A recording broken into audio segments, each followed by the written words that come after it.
Good morning students, कैसे हो? Hope everything is going good. देखिए, अपन केमिकल प्रॉपर्टीज के अंदर आगे की रिएक्शन सब देखते हैं। न्यूक्लियोफिलिक सब्स्टिट्यूशन रिएक्शंस देख रहे थे एल्किल हैलाइड के अंदर, और एरिल हैलाइड के अंदर अपन ने अभी तक कोई एग्जाम्पल ऐसा देखा नहीं था। आज उसके अंदर बात करेंगे किस तरीके से एराइल हैलाइड के अंदर भी न्यूक्लियोफिलिक सब्स्टिट्यूशन रिएक्शन हो सकती है, किस कंडीशन में हो सकती है अगर होगी तो। अदरवाइज अपने को पहले ही पता है कि aryl halide less reactive than alkyl halide. तो सबसे पहले एक रिएक्शन और बचा हुआ था, nucleophilic substitution reaction of alkyl halide with alkynyl group. Alkynyl group क्या होता है? देखिए, ऐसा ग्रुप जैसे triple bond, C triple bond, इसका ये वैलेंसी अगर मैं फ्री कर दूं और यहां पे मैं जोड़ दूं सपोज CH3, तो इसको बोलते हैं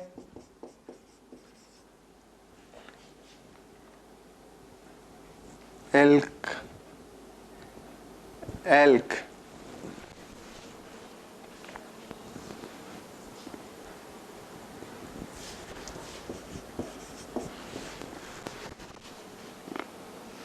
आया बात सुन। एल्किनाइल मतलब ये जो वैलेंसी ट्रिपल बॉन्ड के अंदर होता है, तो YN लगाया मैंने, एल के बाद में YN क्यों आया? क्योंकि रियल में ये किससे बना है? ये बना है ALKYNE, और जब इसका एक वैलेंसी फ्री होगा तो मैं क्या बोलता हूं? YL जोड़ता हूं। मिथाइल के अंदर यही तो करते हैं, मीथेन होता है CH4, इसका नाम होता है मीथेन, METHNE, और इसको मैं अगर एक वैलेंसी फ्री कर दूं और CH3 जोड़ दूं तो उसको बोलते हैं मिथाइल, और ई हटा के और क्या जोड़ देते हैं? YL, ई को हटा के, या मैं बोल दूं एन को हटा दिया और कंप्लीटली मैंने क्या जोड़ दिया? YL। तो उसी तरीके से इसके अंदर एल्काइन के अंदर इसको ई को हटा दिया, एल्क YN YL, ये आया बात समझ? एल्किनाइल। ये कंपाउंड किस तरीके से बनते हैं? सबसे पहले तो ये चीज, हमेशा इस तरीके के कंपाउंड्स जब भी किसी मेटेलिक बेस के साथ रिएक्शन होती है, मेटेलिक बेस बोल सकते हैं अपन NaOH, सोडामाइड, KOH, लेकिन KOH और NaOH वैसे तो बहुत ज्यादा स्ट्रॉन्ग बेस होते हैं, लेकिन जब कंपैरिजन पे बात आती है तो सोडामाइड के कंपेयर में NaOH और KOH क्या होते हैं? वीकर बेस होते हैं। तो जब सोडामाइड के साथ जब भी कभी किसी टर्मिनल एल्काइन की रिएक्शन होती है, it gives that corresponding salt, या मैं बोलूं corresponding nucleophile, and it will react with the alkyl halide, gives that nucleophilic substitution reaction. तो वो चीज देखेंगे। देखिए, अगर कोई टर्मिनल एल्काइन है CH3 C triple bond CH, और इसकी रिएक्शन करवाई जाए NaOH के साथ, और एक रिएक्शन मैं करवाता हूं इसकी सोडामाइड के साथ। देखिए, ये अगर इसके साथ रिएक्शन देगा तो ये क्या करेगा? इसके H+ को लेगा। Terminal alkyne is having acidic H, no doubt, yes. जब ये इसके साथ H लेगा तो ये जनरेट करेगा CH3 C triple bond C, यहां पे आ जाएगा नेगेटिव चार्ज Na पॉजिटिव, और रिलीज करेगा वाटर। और जब इसकी रिएक्शन में करवाऊंगा तो ये बनाएगा, ये अपने को पता है, ये इससे H+ लेगा और ये तो निकल जाएगा CH3 C triple bond C, और यहाँ पे आ जाएगा नेगेटिव चार्ज, और यहाँ पे सोडियम पॉजिटिव प्लस NH3। आया बात समझे? ये और ये। अब देखिए, इस रिएक्शन में और इस रिएक्शन के अंदर ये वाटर क्या है? प्रोटॉन दे सकता है, और ये अपने को पता है स्ट्रॉन्ग बेस का काम करता है। कार्बन के ऊपर नेगेटिव चार्ज, कार्बन के ऊपर नेगेटिव चार्ज आना मतलब कार्बन कभी भी नेगेटिव चार्ज को होल्ड करने की कैपेसिटी नहीं रखता, और जब कार्बन नेगेटिव चार्ज को होल्ड करने की कैपेसिटी नहीं रखता तो it always looking for the H+। तो ये इससे H+ लेके वापस से रिएक्शन क्या हो जाता है? Backward direction. कहने का मतलब है ये रिएक्शन होता है तो तुरंत आ जाता है, या मैं बोलूं होता ही नहीं है। क्यों नहीं होता है? क्योंकि अपने से ज्यादा स्ट्रॉन्गर बेस प्रोड्यूस कर रहा है, और अपने से ज्यादा स्ट्रॉन्गर बेस प्रोड्यूस करने के कारण ये बेस इससे H+ लेके वापस से इधर डायरेक्शन में आ जाता है। कहने का मतलब ये रिएक्शन नहीं होता। रिएक्शन क्यों नहीं होता? Due to the generation of stronger base. पहले बेस कौन था? NaOH। NaOH से ज्यादा अच्छा बेस कौन बन गया है? ये। तो ये क्या करेगा, इससे H+ लेगा और H+ लेते ही वापस से बैकवर्ड डायरेक्शन में। कभी भी टर्मिनल एल्काइन का रिएक्शन NaOH के साथ नहीं होता। We always take that sodamide. Sodamide क्या होता है? सोडामाइड बेस है। सोडामाइड बेस H+ लेगा तो ये करस्पॉन्डिंग सोडियम सोल्ट बनाएगा और कार्बन के ऊपर नेगेटिव चार्ज, कहने का मतलब एक तरीके का बेस ही है। और ये क्या है? एमीन। तो देखिए ये इतना ज्यादा बेसिक है, बेसिक तो बहुत ज्यादा है, लेकिन इसकी बेसिसिटी इतनी भी ज्यादा नहीं कि ये दूसरे बेस से प्रोटॉन ले ले और प्रोटॉन लेके वापस से फिनाइल ये बना दे, एसिटाइलिन बना दे, टर्मिनल एल्काइन बना दे और जनरेट कर दे सोडामाइड। वो नहीं है। यहां पे रिएक्शन वापस से बैकवर्ड हो सकता है, लेकिन यहां पे नहीं। इसीलिए बोलते हैं जब भी कभी एल्काइन रिएक्शन करता है किसी बेस के साथ, we always use that sodamide. Stronger base लिया जाता है, पहले न्यूक्लियोफाइल को जनरेट किया जाता है, अब ये एल्किल हैलाइड के साथ रिएक्शन करता है। इसका रिएक्शन जब किसी एल्किल हैलाइड के साथ करवाएं, CH3CH2Br, तो ये क्या करता है, ये नेगेटिव चार्ज इस कार्बन के ऊपर अटैक करता है और ये बाहर निकाल जाता है। बनता है CH3 C triple bond C CH2CH3 और निकल जाता है NaBr। This is nucleophilic substitution reaction. और न्यूक्लियोफिलिक सब्स्टिट्यूशन रिएक्शन में भी कौन सी बोलेंगे, अगर कोई अंदर की बात भी आ जाए तो किस तरीके की रिएक्शन हो रही है। ये प्राइमरी एल्किल हैलाइड है, प्राइमरी एल्किल हैलाइड के ऊपर कौन सी रिएक्शन होती है? हमेशा SN2 रिएक्शन। है बात समझे? Nucleophile, generation of nucleophile attacking on the alkyl halide giving that carbon chain, या न्यूक्लियोफिलिक सब्स्टिट्यूशन रिएक्शन। अब अगर आपको किसी भी कोई भी तरीके की रिएक्शन दे दे, आप उसको आराम से कर सकते हैं। मैं एग्जांपल देता हूं, आपको एग्जांपल से समझना है किस तरीके से। उसके बाद में एक क्वेश्चन करवाता हूं और वो भी देखना है। आया बात समझ? तो देखिए मैं क्वेश्चन लिख रहा हूं, CH3 CH2 CH double bond CH2, इसका रिएक्शन करवाया सोडामाइड के साथ। जो ही सोडामाइड के साथ रिएक्शन करवाया, ये देगा कंपाउंड A, और A की रिएक्शन वापस से फर्दर सोडामाइड के साथ करवाया, ये देगा B, और B का रिएक्शन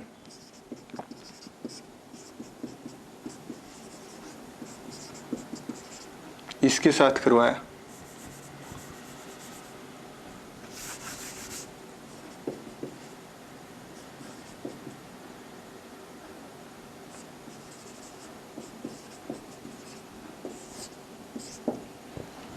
gives C।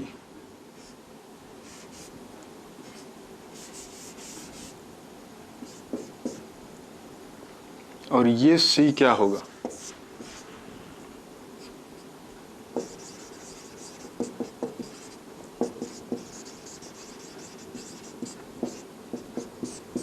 ऐसा वो कभी कभी पूछते हैं।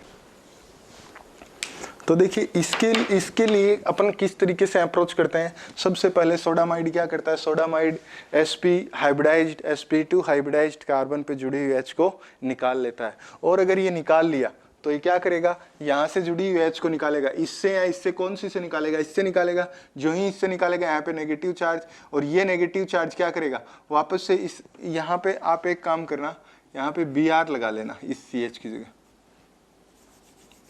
तब इजी हो जाएगा रिएक्शन, समझे? Br।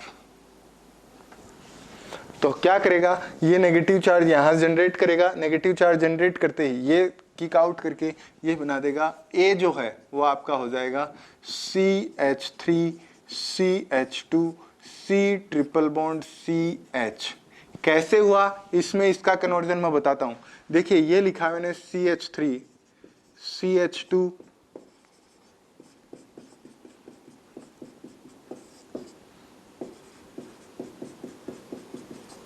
ये है NaNH2 के साथ इसके साथ रिएक्शन। ये क्या करता है, इस H+ को लेता है, और जो ही H+ को लेगा ये क्या बनाएगा, CH3 CH2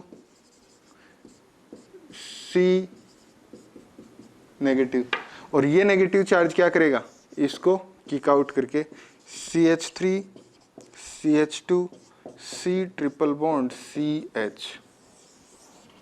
ये बात को समझना है, CH3 CH2 C triple bond CH ये बना देगा। और ये अगर बना दिया तो यही तो मैंने ए लिखा है। इसकी रिएक्शन वापस सोडामाइड के साथ करवाने पे, सोडामाइड के साथ रिएक्शन करवाने पे it will generate the nucleophile, और मैं बोलूं बेस, तो ये क्या हो जाएगा, बी क्या हो जाएगा, CH3 CH2 C triple bond C negative charge Na positive और रिलीज करेगा NH3। और ये जो है बी, ये इस कार्बन के ऊपर अटैक करेगा और निकाल देगा Br को बाहर। ये स्टेप जो है वो कौन सा है, न्यूक्लियोफिलिक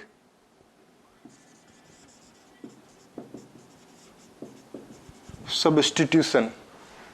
और न्यूक्लियोफिलिक सब्स्टिट्यूशन में SN1 भी हो सकता है, SN2 भी हो सकता है। SN2 बोलेंगे तो पोलर एप्रोटिक सोलेंट होना चाहिए, SN2 बोलते हैं तो, और अगर SN1 होता है तो पोलर प्रोटिक होना चाहिए। वो अपन according to solvent we will use the terminology. अगर आपको कोई पूछे कौन सी रिएक्शन ऑपरेट होती है तो आप इतना ही बोलना है, न्यूक्लियोफिलिक सब्स्टिट्यूशन रिएक्शन ऑपरेट होती है। और वो होने के बाद प्रोडक्ट जो बनेगा वो प्रोडक्ट क्या हो जाएगा, ये किया CH3 CH2, देखिए CH3 CH2 C triple bond C, ये नेगेटिव चार्ज इस कार्बन के ऊपर जो ही अटैक करेगा CH3 CH3 ये आ जाएगा। आया बात समझे, दिस विल बी C। तो प्रोडक्ट क्या हो जाएगा, कभी कभी वो प्रोडक्ट बोलता है, IPAC नेम बोलता है कि दिस विल फॉर्म, तो बीच के इंटरमीडिएट क्या बनेंगे, या बोलता है कि what is the C, give the IPAC name that. वो प्रोडक्ट का स्ट्रक्चर नहीं पूछता, वो IPAC नेम पूछता है। तो according to condition we have to be ready. तो वो चीज है किस तरीके से।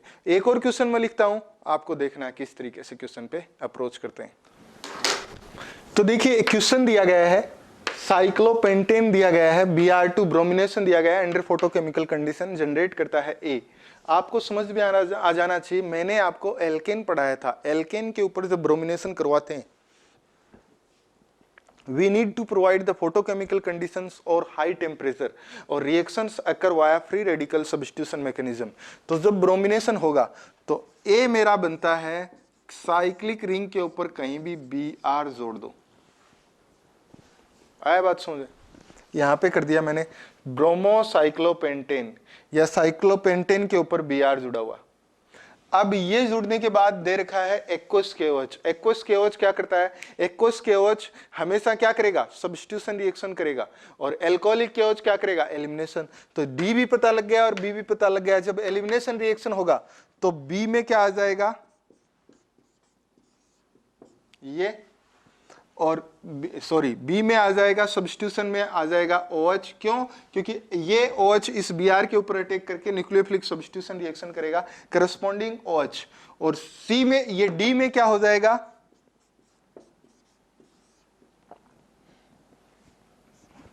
एल्किन। बात समझ आता है, A, B और D तीन तो समझ आता है।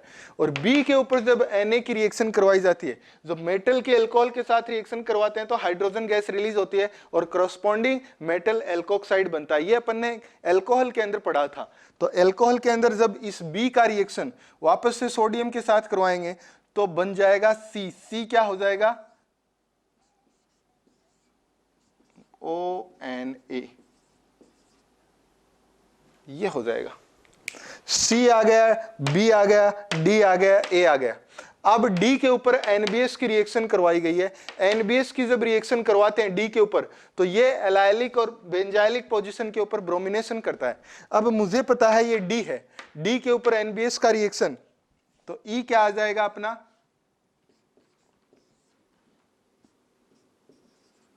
Bromination E।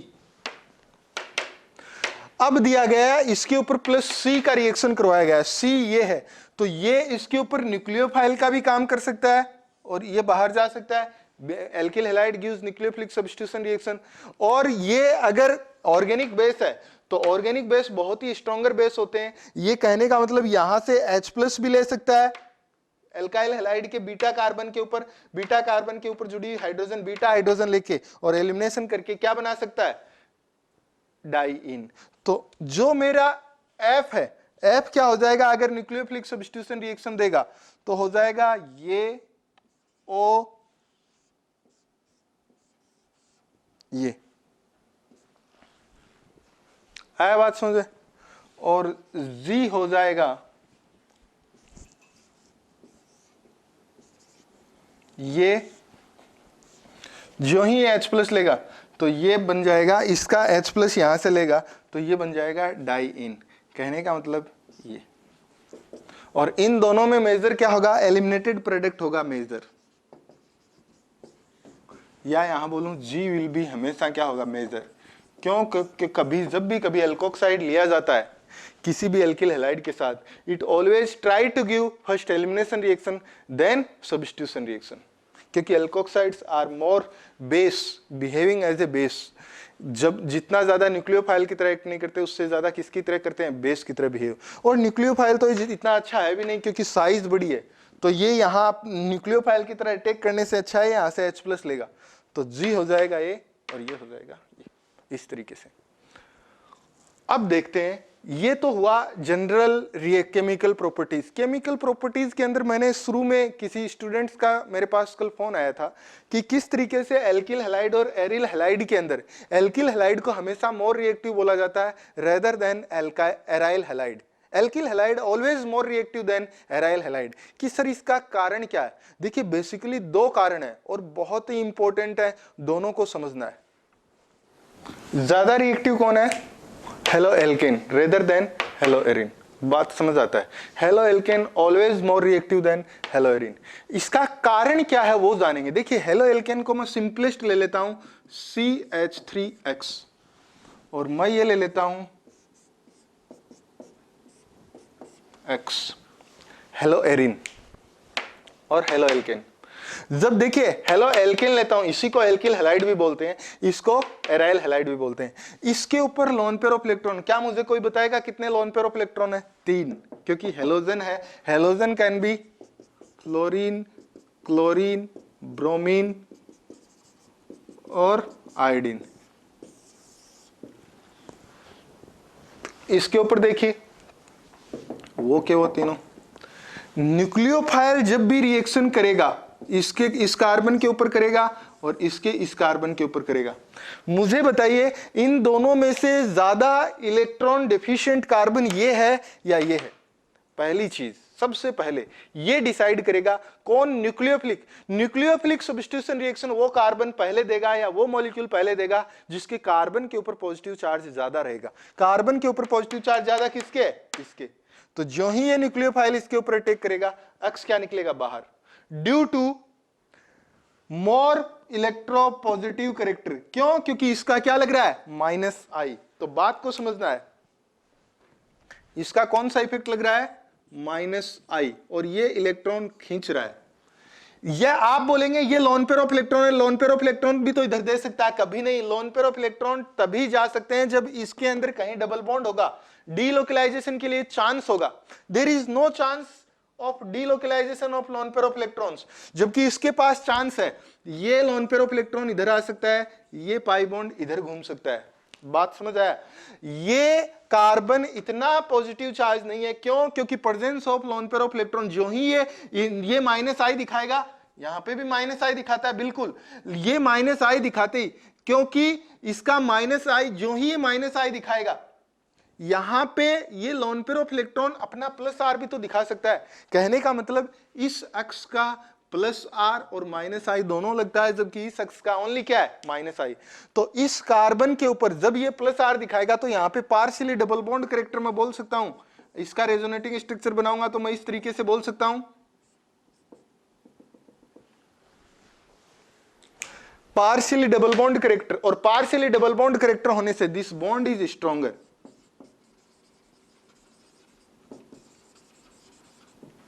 जबकि ये बॉन्ड क्या है, कंपैरेटिवली वीकर। आया बात समझ? ये बॉन्ड कंपैरेटिवली वीकर है, ये बॉन्ड स्ट्रॉन्गर।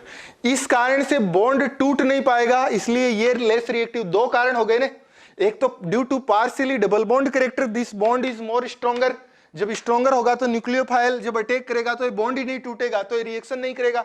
दूसरी चीज ये इलेक्ट्रोफिलिक भी कम है, क्यों? क्योंकि इसके ऊपर लोन पेयर ऑफ इलेक्ट्रॉन जुड़े हैं और ये लोन पेयर ऑफ इलेक्ट्रॉन हमेशा अपना इलेक्ट्रॉन किधर देता रहता है? बेंजीन को देता रहता है। दो और एक और भी रीजन आप बताना चाहें तो बेंजीन रिंग के अंदर पाई इलेक्ट्रॉन डेंसिटी होती है, due to that pi electron density that nucleophile can not approach towards the benzene carbon. क्यों? क्योंकि नेगेटिव न्यूक्लियोफिलिक के ऊपर न्यूक्लियोफिलिक कैसे जाएगा? वो ड्रिफ्ट फील करता है, वो रिपल्सन फील करता है, इसलिए जाना नहीं चाहता। तो वैसे बेसिकली आप तीन रीजन से खुद को बता सकते हैं, किस तरीके से वेल एक्सप्लेन कर सकते हैं, जबकि इसके अंदर ओनली और ओनली इस हेलोजन का माइनस आई इफेक्ट है। यहां पे कोई बेंजीन की पाई इलेक्ट्रॉन डेंसिटी भी नहीं है जो इस न्यूक्लियोफाइल को आने से बना करे, और यहां पे कोई भी डबल बॉन्ड कैरेक्टर भी नहीं है। तो रीजन अगर लिखें तो मैं गोल्डन पॉइंट के अंदर ये लिख सकता हूं,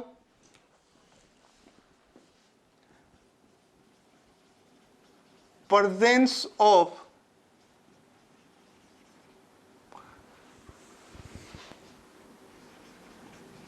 double bond, presence of double bond partially लिख लेना, presence of partially double bond aryl halide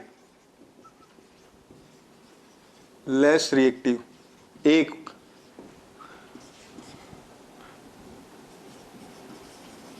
presence of resonance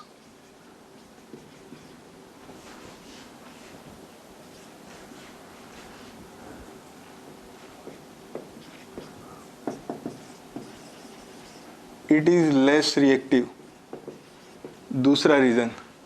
और तीसरा रीजन और बताना चाहेंगे तो क्या बता सकते हैं? Presence of pi electron density